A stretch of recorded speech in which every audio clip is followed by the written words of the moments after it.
નમસ્કાર દર્શક મિત્રો, બી ન્યૂઝમાં આપ સૌનું હાર્દિક સ્વાગત છે। ચાલો નિહાળના સમાચાર। શહેરના ખેડૂતવાસ પાસેના વિસ્તારમાં અસામાજિક ઇસમોના ત્રાસ અને ડરને કારણે યુવક દ્વારા ગળેફાંસો ખાઈ આપઘાત કરવાનો પ્રયાસ। બનાવ અંગે પ્રાપ્ત થતી માહિતી અનુસાર ભાવનગર શહેરના ખેડૂતવાસ વિસ્તારમાં રહેતા લાલજીભાઈ રાઠોડ નામના યુવકને ગત મોડી રાત્રિના સમયે 15 જેટલા અસામાજિક ઇસમોએ જૂની અદાવતની દાજ રાખી મારવામાં આવ્યો હતો। તેના કારણે યુવક ત્યાંથી ભાગી એક ઘરમાં ઘૂસી ગયો હતો। જ્યારે આ અસામાજિક ઇસમોએ તેની ગાડીમાં તોડફોડ કરી અને રોકડ રૂપિયાની લૂંટ ચલાવી હતી અને તેની માતાને પણ માર માર્યો હતો। જોકે અસામાજિક ઇસમોના ત્રાસ અને ડરના કારણે યુવકે પોતાના ઘરે ગળેફાંસો ખાઈ આપઘાત કરવાનો પ્રયાસ કર્યો હતો। જોકે ઘરના લોકો જોઈ જતા તેને તાત્કાલિક સારવાર અર્થે હોસ્પિટલ ખાતે ખસેડવામાં આવ્યો હતો।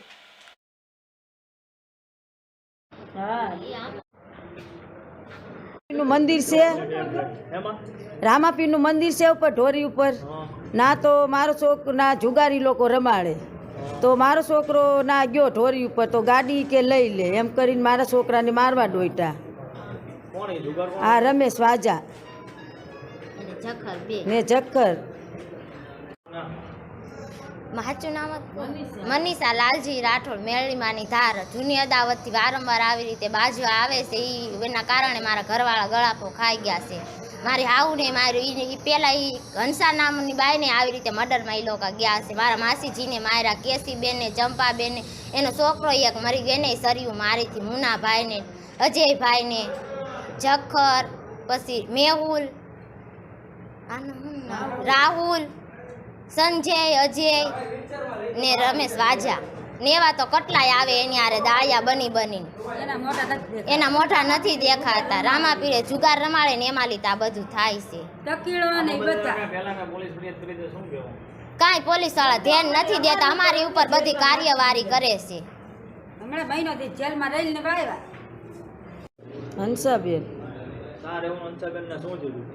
ખેડૂવાસ નાતનો ઓટલો મારો છોકરો લાલજી છે ને એને 15-20 જણા મારવા દોઈટા, પછી એની ગાડી તોડી કાઢી, એની ગાડીમાંથી 5,000 રૂપિયા લીધા ને દોડતો મારો છોકરો આવ્યો મારી કરીને પછી મને પગમાં માર્યો ધોકો। એ પેલાની બાજણ અમારે જૂની બાજણ હતી, રમેશ વાજાની, સંજય, રમેશ નાળભાઈ વાજા, સંજય વાજા, સાગર વાજા, પછી જખરનો છોકરો પહોંચ્યો, પછી કાળિયો, રાહુલ ચુડાસમા, ભરત ચુડાસમા। હે અત્યારે મારા છોકરાએ ગળાપો બાંધ્યો સાહેબ, બીકના માર્યા, ગાડી તોડી કાઢી, દોટામ દોટ મારો છોકરો આવ્યો કાયમ ઘા। હા, ગાડી સાહેબ મારી તોડેલી મારા ઘરે પડી છે, 2 દીતા મારું ખાવાનું રાંધેલા ધાન રખડાવે છે।